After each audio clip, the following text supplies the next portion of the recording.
Bon après-midi. Nous avons le plaisir d'accueillir aujourd'hui Thomas. Thomas qui a eu la gentillesse de venir et qui est nouveau dans la baie, n'est-ce pas? Ouais, ça fait depuis février. Seulement depuis février. Ouais, depuis mi-février. Ah, c'est 4 mois, 5 mois. Voilà, D'accord. Et Thomas est ici pour développer une start-up. voilà. Est-ce que cette start-up a déjà été développée un peu en France?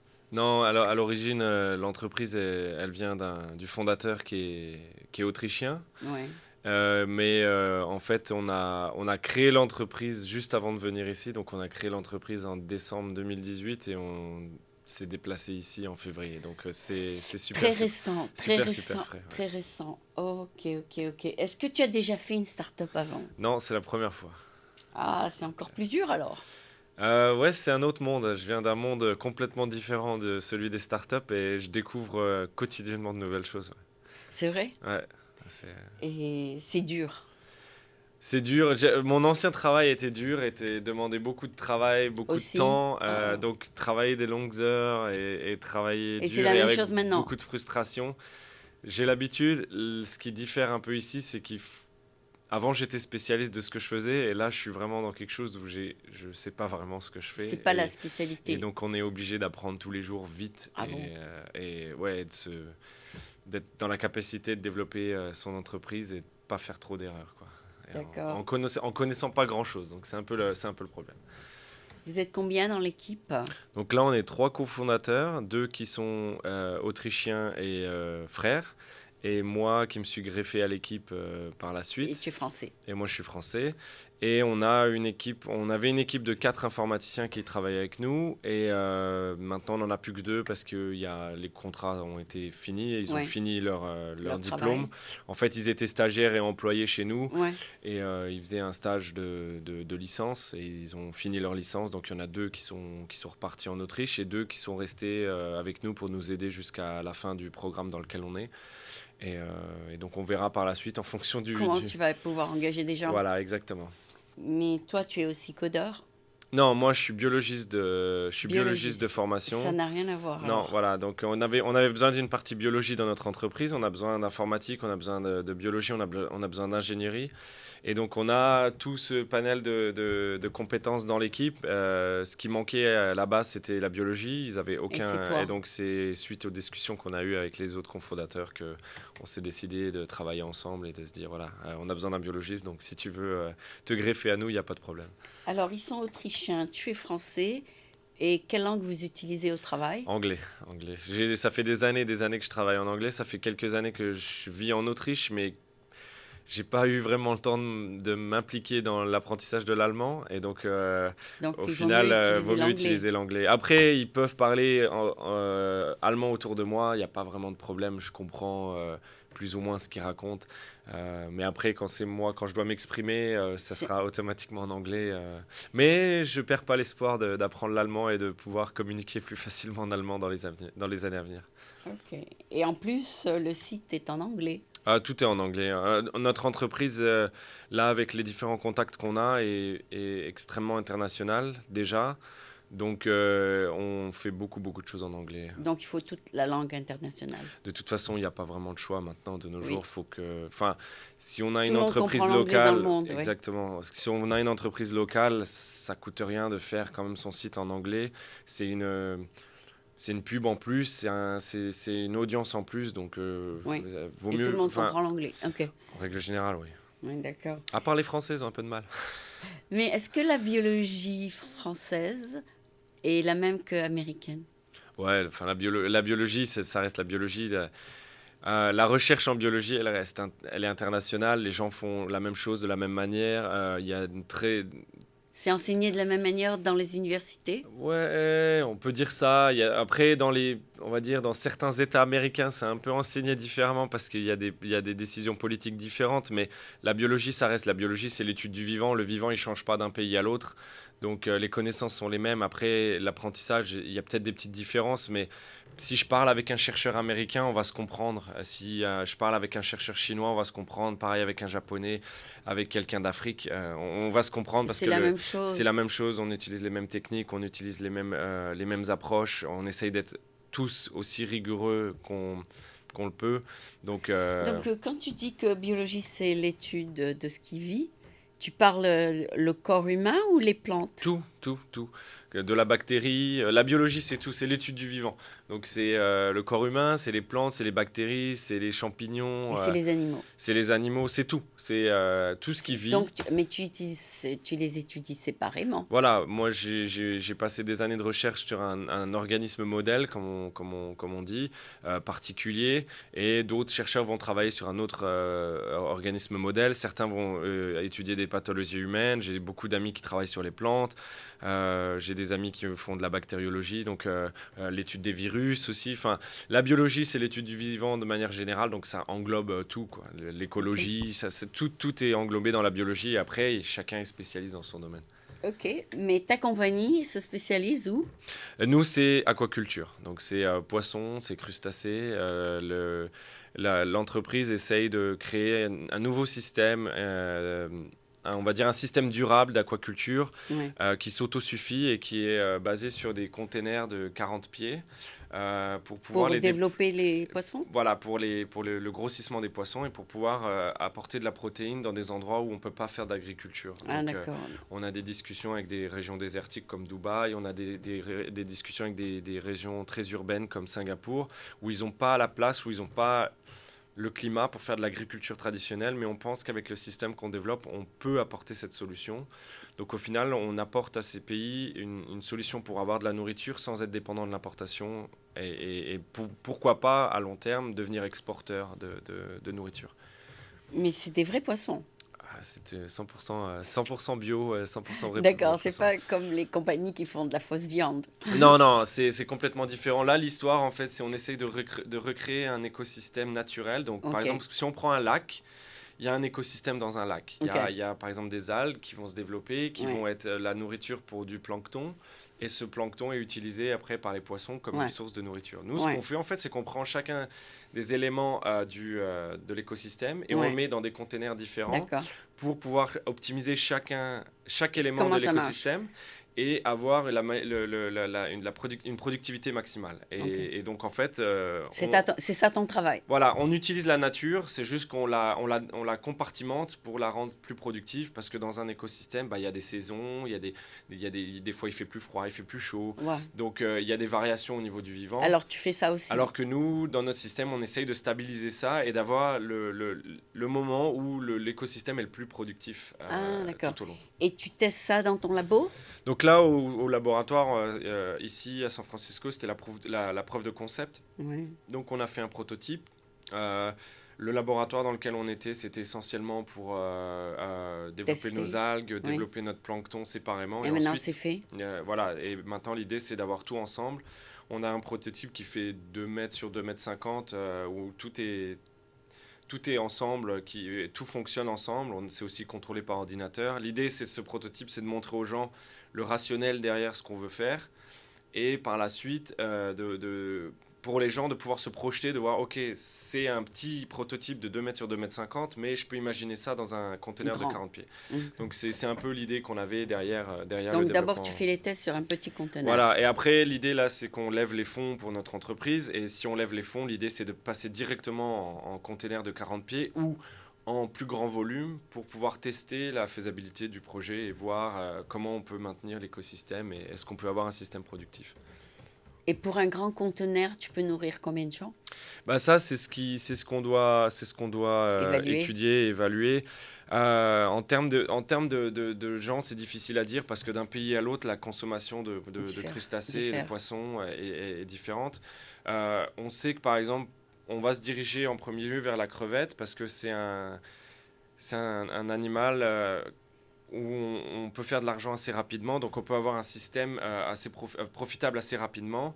Et l'intérêt, c'est de pouvoir d'avoir une rentrée d'argent au sein de l'entreprise pour pouvoir développer la recherche et le développement et pouvoir casser les coûts de production de notre système pour par la suite pouvoir faire des organismes qui sont à des prix de vente un peu inférieurs.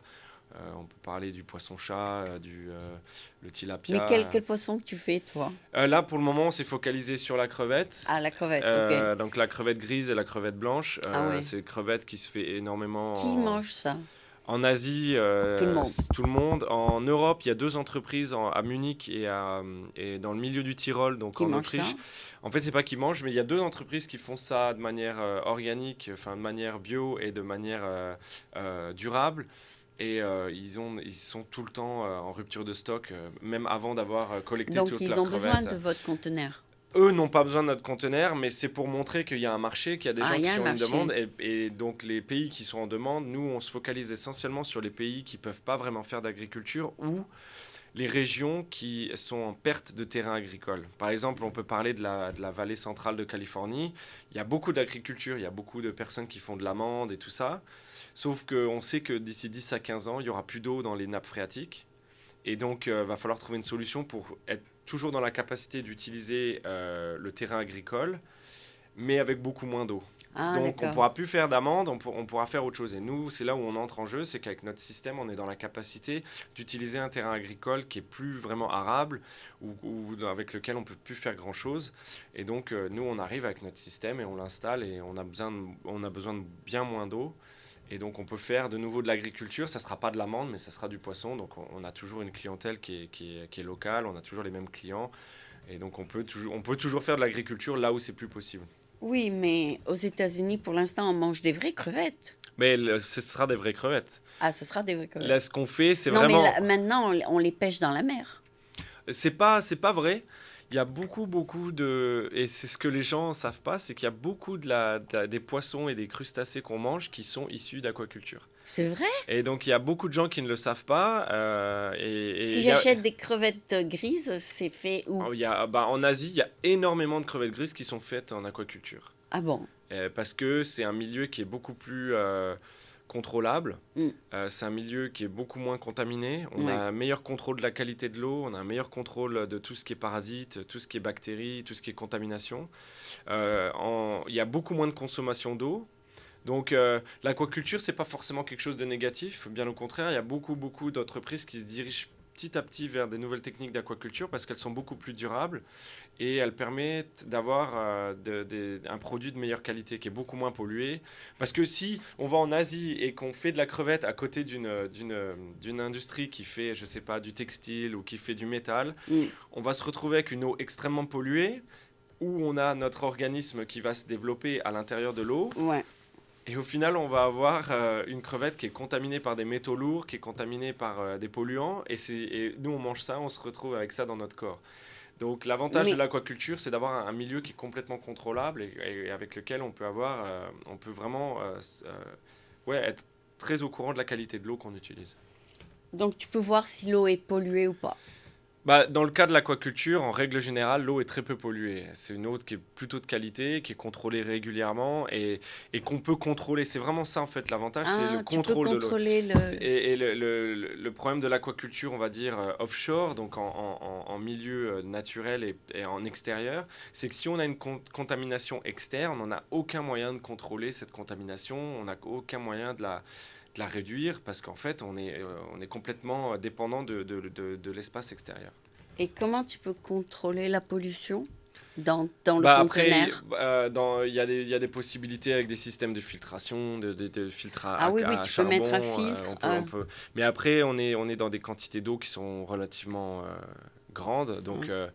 ça a un coût de filtrer tout ça. Donc, autant traiter l'eau en amont et avoir un système qui est recirculant. C'est ce qu'on a et ce que d'autres entreprises d'aquaculture ont. L'eau recircule, mais c'est une eau propre qui recircule. Donc elle est dépolluée à la base et elle est recirculée de manière propre. En extérieur, on fait avec l'eau qu'on a, quoi. D'accord. Et donc, il n'y a aucun problème d'avoir des crevettes qui contaminent l'eau. Il y aura toujours. Ce qu'il faut savoir, c'est comme nous, les animaux font des déchets. Ouais. Et il y a toujours un système de traitement des déchets en aquaculture. Donc on récupère les déchets, on les broie. Et après, il y a tout un filtre biologique qui permet de réduire en fait, tout ce qui est composé azoté. Donc tout ce qui est décomposition de corps, décomposition de matière organique. En fait, il y a des filtres biologiques, donc les bactéries s'en occupent et ça permet de nettoyer l'eau et en fait, d'avoir beaucoup moins de matières toxiques pour les animaux. En fait, c'est pas impropre pour nous, mais le gros problème, c'est que les crevettes ou les poissons, s'ils nagent dans leurs excréments, Ouais. en fait, il y a une accumulation de produits, entre guillemets, toxiques pour eux, donc ils peuvent plus respirer proprement sous l'eau. Ouais. Il y a des problèmes de circulation sanguine, et donc au final, les animaux meurent, Ah. et donc ils sont impropres à la consommation. Non, Donc, mais toi, tu veux pas qu'ils meurent. ah non, non, nous on veut qu'ils vivent, on veut qu'ils se développent Encore plus. correctement et ouais, en fait, Donc, il y aura bien un moment il y a où un moyen de mesurer. tout ça c'est contrôlable avec des sondes, avec des tests chimiques, tests chimiques en laboratoire. Il suffit de prendre un petit verre d'eau et puis après on teste en laboratoire. Vous testez la pollution. On peut tester la pollution, on peut tester tout ce qui est dans l'eau, on peut le tester en laboratoire de manière assez facile. Après, Et tu sais faire ça, toi? ouais, c'est pas compliqué, il y a juste... en fait, ce qui se passe en laboratoire, c'est comme de la cuisine. Il faut suivre un protocole, il faut suivre une recette, Ouais. et ça marche. Après, le rôle du chercheur, c'est de créer la recette, Ah. ou c'est d'optimiser la recette. Mais il y a beaucoup de choses en biologie, c'est comme de la cuisine. Après, là où on a besoin d'utiliser notre cerveau, c'est quelle est la méthode, quelle est la technique que je dois utiliser pour analyser tel ou tel problème. Donc voilà, ça c'est... Après, voilà, si quelqu'un a analysé le même problème que moi, et que je sais qu'il a un protocole ou une recette pour analyser ce que je veux analyser, j'ai juste à prendre sa recette et à l'appliquer pour mon problème. Oui. Et en règle générale, après, voilà, je peux avoir le résultat que je veux. Mais c'est pas... Comme on dirait en anglais, it's not rocket science. C'est vrai? Non, c'est pas très compliqué. Ok, mais pour les gens, est-ce que vous pouvez faire des petits poissons pour les gens qui ne mangent pas les crevettes? Bah, petit poisson, ça n'a pas de grand intérêt parce que si on veut débiter des filets, si on veut avoir des pièces de poisson assez importantes, il faut pouvoir développer des poissons qui ont un intérêt commercial. Donc, Il faut des gros poissons. bah, gros poisson, après, on peut aller jusqu'à 5 pounds. on peut aller 1 kilo jusqu'à plusieurs kilos. Après, dans notre système, ça, c'est des choses à tester. C'est de voir quelle est la densité de poisson qu'on peut mettre à l'intérieur. C'est le même principe. C'est comme en aquaculture. Il y a de l'aquaculture de saumon. Les saumons, à la fin, ils sont gros, ouais. 10 kilos, 7 Et c'est kilos. fait en aquaculture, ça? Par exemple, il y a des entreprises qui font de l'aquaculture au milieu du désert. De saumon. Au milieu du désert. Donc ça existe déjà. Ouais. Après... Et en Californie ou en Californie...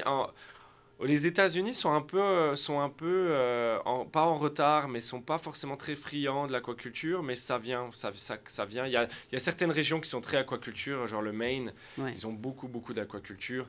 Mais en Californie, c'est assez étrange. Il y a pas beaucoup. Il y avait de l'aquaculture, mais à cause de la régulation au niveau fédéral, il y a beaucoup d'entreprises d'aquaculture qui se sont délocalisées dans d'autres États ou qui ont carrément fermé. Ah, d'accord. Mais vous développez quelque chose qui va être accepté dans les pays étrangers? Nous, l'idée, c'est de proposer un système qui est compatible avec les dans n'importe quel pays. Milieux extrêmes et n'importe quel pays. Du moment qu'il y a du soleil, en fait, l'écosystème, il marche. Après, voilà, c'est sûr qu'en Norvège... Mais tu dis qu'en Californie, ce sera accepté. Bah, en Californie, ça peut l'être. Après, ça dépend aussi des espèces de poissons qu'on utilise, mais ça c'est des discussions à avoir au sein des institutions californiennes, savoir voilà, on est dans un milieu clos, est-ce que on peut faire du tilapia? Oui, non, parce que par exemple le tilapia c'est pas une espèce qui est autorisée en Californie parce que c'est une espèce invasive, donc le problème de ces espèces c'est que si elles s'échappent de notre système, en théorie elles pourraient pas, mais si elles s'échappent de notre système, c'est des espèces qui peuvent complètement perturber l'écosystème naturel de la Californie, donc c'est pour ça qu'il y a des régulations qui sont assez importantes et stringentes. Oui, ça doit être en accord avec l'écosystème en général. Voilà, en règle générale, pourquoi un organisme n'est pas accepté dans un État, c'est parce la peut manière faire une dont disruption. Voilà, exactement. Il peut y avoir un problème par la suite d'avoir cette espèce qui prend le dessus sur d'autres espèces au sein de l'écosystème. Ça s'est passé, par exemple, je crois, je dis peut-être une bêtise, mais il y a eu une bataille entre les écureuils roux et les écureuils gris. Les écureuils gris sont plus robustes et se reproduisent Et plus on facilement. survit, et on Et donc, au survit. final, ils ont été introduits dans des écosystèmes où il y avait des écureuils roux. Et maintenant, c'est très difficile dans certaines régions de trouver des écureuils roux parce que Ah, il y a il y a trop eu de une gris. compétition entre les deux et les écureuils gris ont pris le dessus. Donc, Ah, d'accord, c'est pour ça d'accord.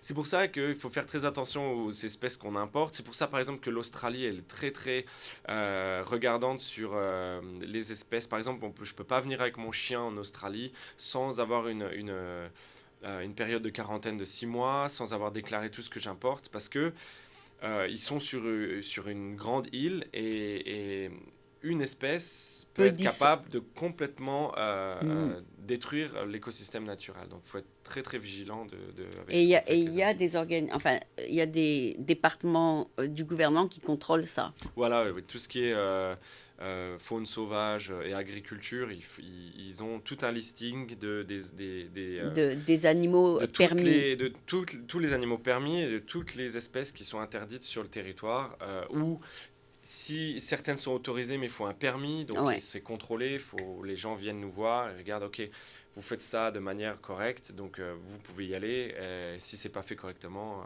on arrête. Oui. Et si plus de gens consomment des crevettes euh, grises que des crevettes roses, il y aura un déséquilibre aussi. Bah, dans notre système, non, parce qu'on est en système clos, on est en container, donc au final, on fait ce que le client veut.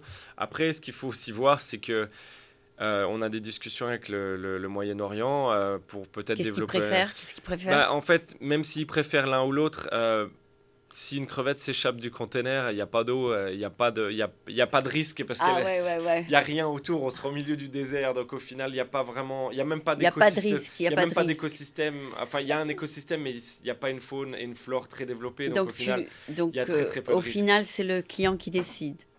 Oui, après nous, c'est aussi, ça sera aussi dépendant de la recherche et du développement qu'on fait au sein de notre entreprise et des espèces qui sont le plus compatibles avec notre système. Mais pour le moment, voilà, une des orientations qu'on a, c'est la crevette pour pouvoir être euh, Et puis, compétitif assez rapidement. et puis c'est plus facile à tester qu'un poisson. Ça dépend, le tilapia se développe aussi relativement vite, donc ça pourrait être testable, mais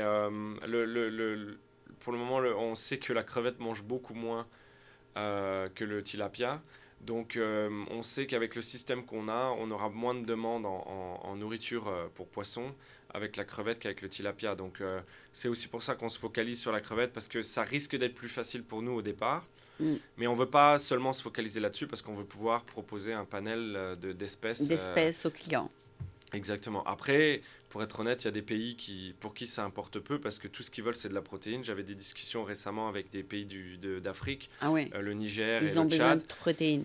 Et quand ils nous disent que voilà, ils ont 3 mois de pluie par an où ils peuvent faire de l'agriculture, le reste c'est de l'importation et des aides humanitaires, s'ils ont un système qui leur apporte de la protéine, que ce soit de la crevette, du poisson ou quoi que ce soit, ils s'en C'est moquent un peu parce que tout ce qu'ils veulent c'est de la nourriture dans leur ok, assiette. ok. Donc c'est Donc bon. voilà, ce type de client, enfin client entre guillemets, nous tout ce qu'on veut c'est pouvoir leur apporter de la nourriture. Même au Japon, il paraît qu'ils importent toutes les protéines. Ah, ils ont aussi, ils font aussi beaucoup de pêche, mais pêche en océan. Mais voilà, l'Asie, c'est un des marchés les plus importants en termes Pour vous, pour la crustacés protéine. et poissons. C'est un marché qui explose. Ils en ont Et la besoin. population va exploser. D'ici 2050, on va quasiment doubler la population de Waouh, l'Asie. waouh. Donc, Il faut les non, nourrir, tous peut-être ces pas doubler, gens-là. mais il faut nourrir beaucoup de gens. Et donc, au final, ouais, il faut des solutions pour leur apporter de la nourriture. Il faut des solutions durables parce qu'on va être de plus en plus. On va avoir de moins en moins de terrain agricole. Et il Donc faut nourrir tous ces gens. donc, il faut nourrir tous ces gens. Et donc, il faut trouver des solutions. Pourquoi est-ce que les gens préfèrent acheter, par exemple, du saumon naturel qui vient de l'océan que du saumon qui était dans les farm raised? Je pense que c'est un problème c'est un problème d'éducation. C'est un problème. Mais c'est la même chose. En théorie, oui. Après, il faut voir comment. Il y a farm et farm. Oui, Il faut voir aussi comment c'est fait. Je pense par exemple, en aquaculture recirculante, il y a possibilité d'avoir. des contaminations. Non, il y a non, au contraire, il y a possibilité d'avoir un poisson de très haute qualité. Ah bon? Après, la qualité du poisson, elle est extrêmement dépendante de ce qu'on lui donne à manger. C'est pas parce que c'est fait dans un milieu naturel, si on leur donne quelque chose qui est pas bon pour eux ou qui a une qualité nutritionnelle très il y très a la pauvre. qualité de ce qu'on lui donne. Exactement. Ah. Donc au final, si c'est très pauvre, le saumon sera très pauvre d'un point de vue nutritif. Et on peut très bien avoir une ferme, une aquacole, qui fait du saumon avec de la nourriture pour poissons qui est de haute qualité nutritionnelle. Et au final, on aura un saumon de meilleure qualité au sein de cette ferme aquacole que dans un milieu l'océan. dans un milieu naturel. Donc c'est une question d'éducation, c'est une question aussi. Moi, ça fait pas longtemps que je suis dans l'aquaculture j'en apprends tous les jours concernant comment c'est fait. Et au final, oui, on se rend compte que c'est pas parce que c'est fait de manière dans une ferme aquacole ou en bassin Ouais. que c'est forcément de moins bonne qualité et que c'est forcément moins éthique. Parce que ce qu'il faut savoir aussi, c'est que les gens imaginent des saumons qui se baladent dans l'océan, tout ça, c'est loin d'être le cas. En fait, c'est des énormes filets qui sont plongés dans l'océan et en fait, les poissons se développent à l'intérieur. Du filet. Et donc, au final, ils ont pas beaucoup plus d'espace que dans une. Ah, ça, je savais pas. J'ai jamais entendu cette partie-là. Voilà, non, quand on se renseigne, voilà, de toute façon, on est dans un monde où on a besoin de nourrir beaucoup de monde et de manière rapide. Donc il y a des raccourcis qui sont faits, pas forcément des bons raccourcis. Il y a aussi le problème que les poissons avalent le plastique. Alors ça c'est un gros problème. Nous, notre avantage, c'est qu'il n'y aura pas de plastique. Très peu de plastique. Il n'y en aura même pas du tout. Et dans les fermes aquacoles, en règle générale, il n'y en a pas du tout non plus. Okay. Le microplastique, il y a un débat au sein de la communauté scientifique. Est-ce que ça pose problème pour l'humain ou non ? Il y a encore de la recherche à faire de ce côté-là, mais ça reste quelque chose... D'un point de vue toxicité pour l'humain, il y a encore débat. Et je ne sais pas quelle position prendre parce que je n'ai pas lu assez concernant cette histoire. Non, il paraît que tu peux ouvrir un poisson et trouver du plastique dedans. Là où le plastique pose énormément de problèmes, c'est pas tant sa toxicité, on va dire, la diffusion il n'est pas décomposable. Mais le problème, c'est que voilà, les organismes, enfin les animaux mangent ce plastique en pensant que c'est du plancton, ils se remplissent de ça et au final, ils peuvent pas digérer. Ils peuvent pas digérer. Il y a beaucoup de poissons qui ont leurs ouïes qui sont complètement obstruées et donc au final, on a une mortalité des poissons c'est pas une toxicité, on va dire, chimique. C'est une toxicité physique du plastique. C'est des tout petites particules qui vont se coincer partout. C'est comme si je respirais des particules et qui me remplissent les poumons et je suis plus dans la capacité de respirer. Ouais. Donc c'est ça le gros problème du plastique, c'est tout cet impact.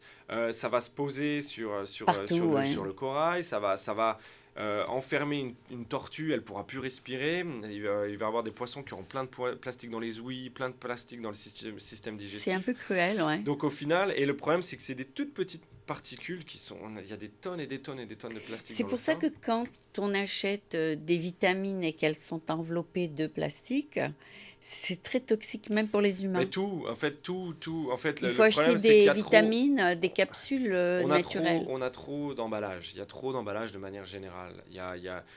Il y a des emballages qui sont complètement inutiles. C'est juste parce que c'est de la, comment on dit en français, convenience. Il vaut mieux acheter du turmeric naturel que de l'acheter en plastique. Oui, après, il y a des mouvances actuelles du zéro déchet. Il y a des gens, il y a des magasins où on vient avec notre propre pot en verre qu'on remplit. Il y a des solutions.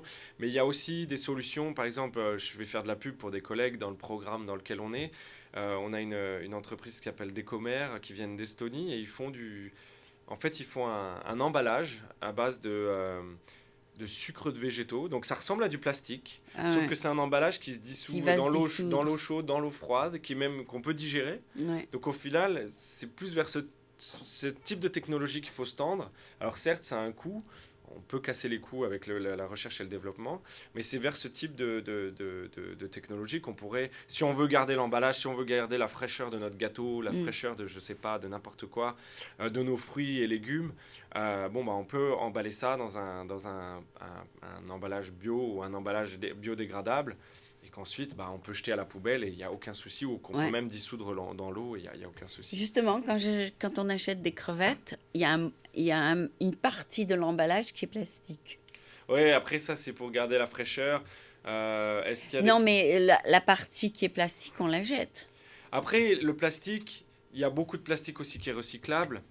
Ah, d'accord. Mais c'est un problème de manière générale. Il faut qu'on trouve des solutions. Et notre entreprise devra peut-être se poser la question de, OK, Comment on va comment on emballer va les emballer tout ça, crevettes? quoi? Est-ce qu'on emballe ça dans un emballage bio? Est-ce qu'on emballe ça? C'est une autre- Quel est le c'est- coût? c'est un autre problème. Voilà, donc ça, c'est des problèmes que bah, quand on démarre, on se les pose pas forcément, mais c'est le jour où on a notre première récolte et on veut la vendre et on est là, comment on fait? Et Ah, d'accord. donc ouais, c'est des Non, questions parce qu'il va falloir se que, poser assez parce, vite. parce que il y a beaucoup de compagnies de recyclage qui ne recyclent pas ce qui est Ouais. sale. Oui, non, ça c'est sûr, c'est le gros problème. Et puis après, il n'y a pas tous les plastiques qui sont recyclables. Le recyclage, ça reste compliqué aussi.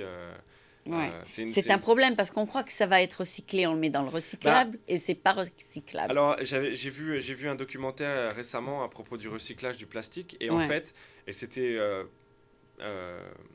orienté vers les États-Unis, mais en gros, le message c'était si vous savez pas où mettre vos Vos déchets, déchets. mettez-les dans la poubelle générale. Ah, d'accord. Parce que au final, Ça va finir là-bas. bah non, mais en fait, le problème c'est que ça a beaucoup moins d'impact. Si on met quelque chose de mauvais dans la bonne poubelle, Ah, ouais. au final, il y a beaucoup de choses dans cette poubelle qui seront pas recyclables. Voilà. Donc, vaut mieux mettre ça dans dans la poubelle Directement dans la générale poubelle. Voilà. et ça sera recyclé par la suite. Ouais. Et en gros, c'est ça, c'est la rule of thumb, c'est Ouais. si vous savez pas où mettre, ouais. mettez dans la poubelle générale, Voilà, ça a c'est beaucoup moins d'impact que ah tiens, je jette ça dans compost ou dans Yeah. compostable Ouais, ou ouais. dans plastique, mais au final le plastique est contaminé, il n'est pas recyclable, mais il y a du liquide dessus et ça contamine le reste. Donc au Ouais, final, c'est ce que j'ai lu. on se retrouve avec une poubelle qui est pas recyclable, alors que si ça avait été mis ailleurs, peut-être qu'il y a une partie beaucoup plus qui aurait été recyclable. Oui, c'est ce que San Francisco a dit. Ils ont dit, vous mettez tout dans le recyclage, mais il y a pas beaucoup dans votre bin qui est recyclable. Oui, c'est ça, c'est le problème. C'est donc vaut mieux se focaliser sur la poubelle générale et avoir un recyclage derrière qui est Ouais. fait par les entreprises de recyclage. Moi, c'est ce que je fais. Et comme ça fait pas longtemps que je suis ici, je sais pas forcément où est-ce que je Séparé, dois tu mettre mes déchets. séparais? Je sais déjà, voilà, je sais où mettre mon carton, je sais où mettre mon papier, je sais où mettre mon métal, mon Ouais, verre. ouais. Mais après, il y a des choses, il y a certains emballages en Tu es plastique, pas je sais pas sûr, tu trop. es pas Donc, je sûr. mets tout dans la poubelle générale et je me dis, Tu les ça, laisses faire je ça. préfère faire ça que de me tromper Ouais, et tu avoir laisses un la problème. compagnie s'en Voilà, occuper. et puis ça crée des emplois, et Oui, puis voilà, ça fait tourner une économie en même temps, quoi. ouais, ouais. Enfin, pour emballer les crevettes, c'est la même chose que quand tu mets un petit plastique autour du croissant, c'est ça? C'est un plastique très fin. Ouais, ça risque d'être comme ça. Enfin, ou plus, c'est aussi un peu la honte, ça, c'est les barquettes de fruits emballées Ah en oui, plastique. ouais. Donc, parce que le problème, c'est que que ça soit le poisson, que ça soit les crevettes, c'est des organismes qui sont riches en eau Ouais. et qui sont déjà, on va dire, Faut être soit débités ou Oui, soit le poisson en ouais, entier. il faut être Il y a- protégé. voilà, il faut protéger l'emballage. On veut pas avoir un emballage que quand on le Qui soulève, tout dégouline. tombe Ouais, ou tout quelque chose dégouline. voilà, qui dégouline. Ouais, Donc il y a une balance à trouver et il y a sûrement des solutions biodégradables qui existent. ouais. Mais ça, c'est à nous d'aller trouver Faut les voilà, implémenter. c'est Il à nous f- de trouver les fournisseurs, c'est à nous de trouver. Et puis il faut aussi que ça ne détruise pas le coût de vente, enfin le Ouais, prix de vente. ouais. Si on a un emballage qui coûte énormément d'argent, après il faut faire un choix. Ça va augmenter le prix Euh, du produit voilà. final. Donc après voilà, ça peut être aussi une stratégie, c'est voilà, ou une volonté de notre entreprise de faire les choses proprement de A à Z, Ouais, quitte à ce que ça coûte plus cher et qu'on ait moins de clients. ouais. Mais si on est droit dans nos bottes, bah voilà, on est content. Est-ce que les stratégie. crevettes sont vendues nettoyées? En règle générale, les crevettes, ouais, elles passent il y a toute une supply chain. Ouais. Après, il y a Ça crevettes pa- entières, crevettes débitées. C'est pas besoin de les nettoyer à la maison. Non, non, non, en règle générale, de toute façon, après, voilà, il y a une étape de cuisson. Et en aquaculture, il n'y a pas de problème de sable, il n'y a pas de problème Ah oui, de oui. choses comme ça, c'est vraiment de l'eau. C'est C'est comme une piscine. Ah ouais. Voilà, il y aura. Donc c'est là où tu te concentres en ce moment. Nous, on se concentre essentiellement dans le développement des écosystèmes, dans le développement du produit. dans le développement de la technologie, donc et du business model, parce que là on vient de commencer, donc on a tout approuvé, donc on essaye de convaincre les gens que voilà, bah, on vaut le coup et que si on nous aide, on peut aller beaucoup plus loin que là où on est, et c'est l'objectif. Je sais qu'il y a beaucoup de demandes au Japon, donc vous avez déjà un client là-bas, non? Non, on a Singapour. Et Dubaï, c'est Les investisseurs. c'est Dubaï est aussi client, voudrait Ils sont prêts à investir? euh, pas encore. Singapour, c'est pareil, c'est plus acheter notre système. Ah, ils veulent acheter. Voilà, ils veulent acheter le D'accord. système plutôt que d'investir. En termes d'investissement, pour le moment, on a un candidat sérieux de Corée Oui. et on a un candidat sérieux américain. Et Ok. on est en train d'essayer de finaliser notre levée de fonds. Donc là, on a une partie des levées de fonds qui sont, on va dire, comment dire, a verbal agreement. Mais voilà, c'est rien de concret. Moi, je reste français dans l'âme. Tant que c'est pas signé, j'y crois pas. Ah bon.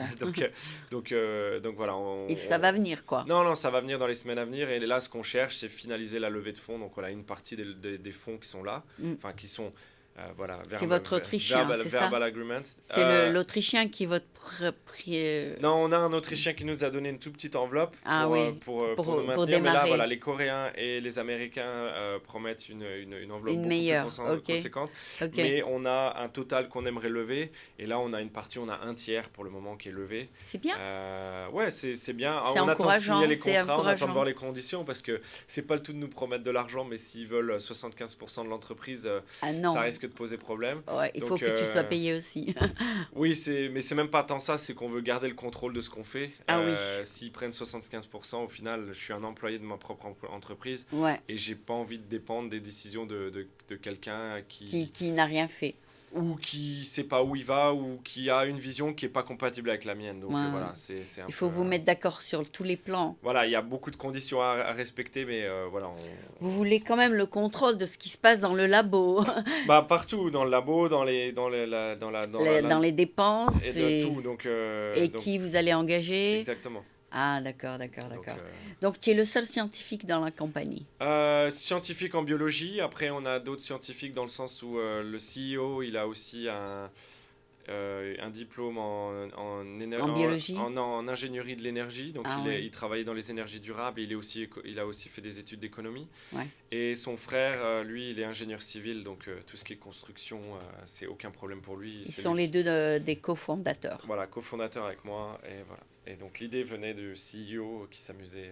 Mais c'est gentil de les avoir rejoints alors que tu savais même pas où tu allais. Après moi je voulais changer de branche. Ils payent quand même ton appartement, j'espère. Non, on vit tous ensemble. Là, on a pas vrai. l'entreprise. Après, créer une entreprise, créer une start-up, c'est pas mal de sacrifices, mais c'est pour un certain temps. Ah oui, d'accord. Vous avez un appartement en 3 chambres, c'est ça? Voilà, on a un appartement à nous qui est payé par les fonds qu'on a dans l'entreprise. Mes frais sont payés. Et vous travaillez dans un bureau? Voilà, on a le programme dans lequel on est qui s'appelle IndieBio. Ah oui, vous êtes dans une incubateur. Voilà, c'est même un accélérateur, donc c'est pour ça que le rythme il est très tendu. Mais on a des bureaux là-bas, on a un laboratoire. Qui s'appelle comment votre accélérateur? IndieBio. IndieBio. Ils sont américains? Ils sont américains, ils font partie d'un fonds d'investissement qui s'appelle SOSV. Et ils vous donnent tout? Ils nous donnent une enveloppe pour tenir un certain temps. Pour développer. Et ils nous donnent laboratoire et des bureaux. Et ils nous donnent aussi un endroit où on peut recevoir les gens si on veut organiser des événements. On a des salles de réunion. Et en même temps, ils nous aident, ils nous Qu'est-ce qu'ils veulent en échange? En échange, ils prennent un petit pourcentage de l'entreprise, mais il y a un suivi constant de ce qu'on fait. On a un programme de... Ça doit être accéléré. Le rythme, il est... Et puis Très là, fort. La semaine prochaine, c'est notre grosse deadline. Donc là, le rythme, c'est la dernière ligne droite. Ah oui, je vais venir filmer. Final, voilà. Tu m'as dit de venir 6 à 7? C'est de 3 à 5, c'est les pitchs. Et après, à partir de 5h, enfin même 4h30 jusqu'à 6h, 6h30, il y a toute une... Tout le Herbst Theater, il y a toutes les entreprises qui seront là, qui présentent leurs travaux à tout le Donc, il monde. ne sera pas que toi. Non, non, il y aura 11 entreprises, les 11 entreprises du programme qui présentent leurs travaux, qui vont discuter avec les investisseurs, qui vont discuter avec la presse, qui vont discuter aussi avec les gens qui sont juste là par intérêt. Ah, ça va être très Donc, varié alors, pas que voilà, toi. non, il y aura du thérapeutique, il y aura ce que j'ai dit là, des biopackaging, il y aura des... Tu risques de te faire prendre par une autre compagnie. Non, je pense que pour le moment, Tu restes avec eux. Tu on restes est avec tous eux. focalisés dans ce qu'on fait et on essaye on essaye que notre entreprise marche. Et après, Après, tu pourras aller voir on verra, ailleurs. non, on verra. Franchement, pour le moment, je me pose pas trop de questions. C'était Ok. là, ce que j'ai fait ici, c'était vraiment pour casser la bulle scientifique dans laquelle j'étais avant, essayer de tester complètement autre chose Ouais. et de voir ouais, un petit peu ce que je suis capable de faire et tout ça, quoi. Ok. Ben, écoute, on a parlé pendant 40 minutes, donc je vais faire le switching à l'anglais. Pas de problème. Alors, est-ce que ton anglais est courant? Ouais. Tu peux discuter. Ah, je peux discuter en anglais. Après, il y a des mots que je cherche, mais Que tu dois chercher. Ok, je vais t'aider un peu là-dessus. Et donc, on va commencer. So, we're gonna do now the interview in English. Okay, so we have with us Thomas.